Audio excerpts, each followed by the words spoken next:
আসসালামু আলাইকুম, কেমন আছেন সবাই? তন্দ্রাবিলাস ব্লগে আপনাদের জানাই স্বাগতম। আজ শুক্রবার, সকাল এখন 9টার মতন বাজে। তো আমি ঝটপট একটু চা বসায় দিছি, আর ওই পাশে বসায় দিলাম বাবুর ওটস। তো এখন আমি চাটা ঢেলে নিচ্ছি, ওর বাবাকে দিয়ে আসবো। আমি একটু চা নিয়ে বসবো, আর বাবুকে ওর বাবা ওটস খাওয়াই দিচ্ছে। দেন আমাদের একটু সকালবেলার খাবার তৈরি করব। তো চা খেয়ে চলে আসলাম, আজকে একটু ভাত ভাজি করব। ম্যাক্সিমাম সকালগুলোতেই তো দেখা যায় যে রুটি আর চা নিয়ে বসে পড়ি। তো আজকে আর ওইটা করি নাই, আজকে সরাসরি ভাবলাম যে বাবুর বাবাও বাসায় আছে, বাবুকে ধরার লোক আছে, তাইলে তো কোনো সমস্যা নেই। আমি একটু ভাত বেশি করেই রাতে রান্না করছিলাম সকালবেলা ভাত ভাজি খাবো জন্য। সকালের নাস্তায় হিসাবে এটাও একটা সহজ সরল নাস্তা, তৈরি করা যায়, সময় লাগে না। ভাতটা জাস্ট একটু পেঁয়াজ মরিচ ভাজা হয়ে গেলে একটু জিরা ফোড়ন দিয়ে ভাতের মধ্যে দিয়ে ভেজে নিলেই হয়ে যায়। ওই অনেকটা ফ্রাইড রাইসের মতোই হয়ে যায় আর কি। এখন একটু জিরাটাও ফোড়ন দিয়ে নিলাম। জিরা ফোড়ন দিলে একটা আলাদা ফ্লেভার বের হয়, খেতেও অনেক মজা লাগে। তো এই জন্য আমি বেশিরভাগ সময় দেখা যায় যে জিরাটা ফোড়নে দেই। আর এখানে আমি হলুদ দিয়ে ভাতটাকে মাখায় রাখছিলাম, দাঁড়ানিটাকে এখন দিয়ে দেওয়া লাগবে, কারণ পেঁয়াজটা বেশ ভালোই ভাজি হয়ে গেছে। তো এইভাবে দেওয়া যাচ্ছে না, একেবারে আমি পাতিল উপর করে দিয়ে দিলাম, যা আছে সব ভাজি হয়ে যাবে। হলুদটা কালার না ছাড়া পর্যন্ত এখন বেশ কিছুক্ষণ এটাকে ভাজতে হবে। তো আপনারা কে কে ভাত ভাজি পছন্দ করেন আমাকে অবশ্যই কিন্তু কমেন্ট করে জানাবেন। এটা এমনিও খাওয়া যায়, আবার একটু এর সাথে মাছ ভাজি বা ডিম ভাজি, একটু মাংস থাকলেও খাইতে খারাপ লাগে না, ভালোই লাগে। তো ঝটপট নাস্তা হিসাবে সকালের এটা একদম পারফেক্টই হয়। আর ভাতটাও যদি এক্সট্রা থাকে, সেই ভাতটাও নষ্ট হইল না, বা ভাতের মধ্যে দিয়ে ভাত রান্না করা লাগলো না। তো এটা একটা ভালো উপায় আর কি। আর এদিকে একটু হাঁসের মাংস ছিল, ওইটা এখন আমি একটু গরম করে নিচ্ছি, করে ওর বাবাকে খাবার দিয়ে দিব। দাঁড়ান, ভাত ভাজিটা নামায় নিই, আর হাঁসের মাংসটা দিয়ে নিই। হাঁসের মাংসটাও না জালে জালে দেখতেছি একদম মানে খুব সুন্দর লাগে। এর আগে আমি কখনো এতদিন ধরে জাল দিয়ে হাঁসের মাংস খাই নাই। তো এবারই আমার ফার্স্ট যে 3-4 দিন ধরে হাঁসের মাংস জাল দিয়ে দিয়ে খাচ্ছি, একদম গরুর মাংসের মতো হয়ে যায়। তো খারাপ লাগতেছে না, ভালোই লাগতেছে। এভাবে আপনারা ট্রাই করে দেখতে পারেন, হাঁসের মাংস অনেক টুকরো করে রান্না করে এভাবে ভেজে ভেজে খাওয়াটা। আর এদিকে আমার খাবার পুরা রেডি, ওর বাবা এখন খেয়ে নিবে, আমি একটু বাবুকে ধরবো। এখন আমি খাবো না, কারণ আমি একটু চা খাইছি। আর এদিকে তো আমার পন্টু পণ্ডিতি শুরু করছে, তাকে এখন আবার একটু নুডলস করে দিব, কারণ সে ওটস করলাম সেটা খেলো না। তো তাকে নুডলস খাওয়া এটাও সব কিছু করে ছাদে চলে আসছি আমরা 3জন, যে একটু রোদ লাগাই গায়ে।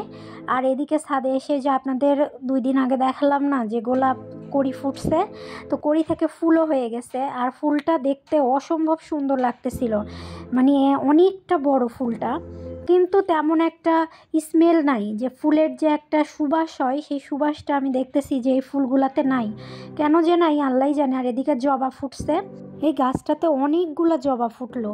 ছাদে আসলেই দেখি যে গাছটাতে জবা ফুটে আছে। কয়েকটা জবা এখান থেকে নিয়ে গিয়ে চুলের যত্ন করলেও মন্দ হইতো না, কিন্তু পরের গাছ না বলে নেওয়াটাও ঠিক হবে না। তো এই জন্য আর আমি নেই না, খালি দেখি আর কি। আর দেখতেও ভালো লাগে যে ফুল টুল ফুটে আছে বা একটু বাগান, এগুলো দেখতে কার না ভালো লাগে। ছাদ থেকে এসে বাবুকে গোসল করায় দিলাম। বাবু আর বাবুর বাবা যাবে আজকে একটা দাওয়াত খাইতে।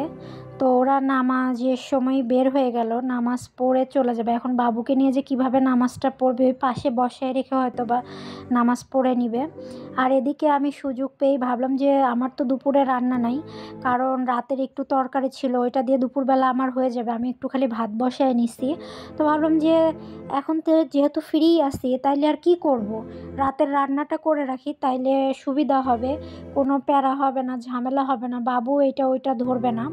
তো এই জন্য আমি চিন্তা ভাবনা করে ভাবলাম যে কি করা যায়। তো দেখলাম বাসায় মূলা আছে, মূলা একটু ভাজি করে নিলাম। মূলাটা অলমোস্ট আপনাদের সাথে গল্প করতে করতে আমার ভাজি করা শেষ। তো এটাকে এখন বেড়ে নিব। আর ভাবলাম যে একটু শুটকি করি, আর পাশে ডালটা বসায় দিছি। ডালটাও এটার সাথে মানে মূলা ভাজি করলে বা শুটকি করলে মানে বাবুর বাবার ডাল লাগবেই। তো ওইটা আমি আর আপনাদেরকে দেখাইলাম না ডাল রান্নাটা। আর এদিকে আমি একটু শুটকি বসায় দিলাম। সব কিছুতেই তো এখন পেঁয়াজকলির পরিমাণ থাকবে, তবে পেঁয়াজকলিটা বাসায় ফুরাই গেছে, বেশি আর নাই, এই জন্য এটা তো অল্প দিছি। আর সোয়াবিন তেলও আমার ফুরাই গেছে, এই জন্য সরিষার তেল দিয়ে আজকে সব রান্নাগুলা। তো যেহেতু শুটকি মাছ, কোনো মশলাপাতি তেমন একটা যাবে না। তো এই জন্য আমি অল্প একটু জিরা ফোড়ন দিয়ে নিলাম। চাপা শুটকিটা আমি এই পেঁয়াজ ভাজার মধ্যেই দিয়ে দিই, তাইলে হয় কি ফ্লেভারটা এত সুন্দর হয়। এদিকে একটু জিরা আর একটু রসুন বাটা ছিল, ওইটাও আমি দিয়ে নিলাম। আর এখন এই যে লইটা শুটকি আর টমেটোটাও একসাথে দিয়ে এটা এখন ভালো মতন কষাবো। তো এটা কষানো হইতে হইতে আমি ঘরের টুকটাক কাজকর্মগুলো একটু কমপ্লিট করে নিব, কারণ হচ্ছে কখন হুটহাট যদি চলে আসে, যদি বেশিক্ষণ না থাকে বা ওকে নিয়ে না পারে, তো বেশি আরামায়েসে কাজকর্ম করা যাবে না, ওই তাড়াহুড়োটা রাখতেই হবে, না হইলে দেখা যাবে যে হবে না। আর এদিকে আমি ওই যথারীতি যে মশলাগুলো ব্যবহার করি প্রতিদিন, মশলার রেলগাড়ি, রান্নাটা তো হচ্ছে প্রায় শেষের দিকে, ভালোও লাগতেছে কিন্তু অসম্ভব রকমের টেনশন কাজ করতেছে। ওর বাবাকে বললাম যে তুমি গিয়েই আমাকে একটা ফোন করবা বা একটা ভিডিও কল দিবা, ফোন দিল কিনা আল্লাহই জানে। তো আমার তরকারি সবগুলো কমপ্লিট হয়ে গেছে, এই যে মূলা ভাজি আর ওই যে ডাল রান্না করছি, আর এইখানে হচ্ছে শুটকি। তো এগুলা এখন ঢাকা দিয়ে রেখে দিই, এগুলা যেহেতু এখন খাবো না রাতের জন্য। আর আমি এই যে আমার খাবার দাবার নিয়েও বসছি, এইখানে হাঁসের মাংস আর ভাত নিয়ে নিছি। তো চলেন যাই খাবো। তো এখন টেনশন কাজ করতেছে যে বাবুর বাবা ঠিক মতো রাখতে পারতেছে কিনা। এই মাদের একটা সমস্যা, বাচ্চার সামনে থাকলেও প্রবলেম, না থাকলেও প্রবলেম, কি যে একটা জ্বালার মধ্যে আসি। তারপরেও খাওয়া দাওয়া করে ওকে একটা ফোন দেয়া লাগবে। আর খাওয়া দাওয়া করে অনেকটা ঠান্ডা লাগতেছিল, এই জন্য বারান্দায় এসে বসলাম, ভাবলাম যে কাঁথা কাপড়ের মধ্যে ঢুকে যাব। তো ওইটা আর পারলাম না, চলে আসলাম বারান্দায়।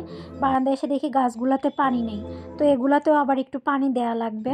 কতদিন পর যে আমি এরকম ফ্রিভাবে কাজ করলাম, বাসাটা পুরো ঠান্ডা, আমারও কাজকর্ম নাই, আর ভাল লাগতেছে না। এখন বাজে 3টার মতন, তো এখন গাছে পানি দিয়ে একটু রেস্ট নিব। তো আজকের ভিডিওটা এখানেই শেষ করছি। সবাই ভালো থাকবেন, সুস্থ থাকবেন, সাবধানে থাকবেন। কে কোথা থেকে দেখছেন আমাকে অবশ্যই জানাবেন। আমার ভিডিওটা ভালো লাগলে একটা লাইক, কমেন্ট, শেয়ার করে দিবেন। আর আমার চ্যানেলটাকে অবশ্যই সাবস্ক্রাইব করবেন। ইনশাল্লাহ দেখা হবে পরের একটা ব্লগে।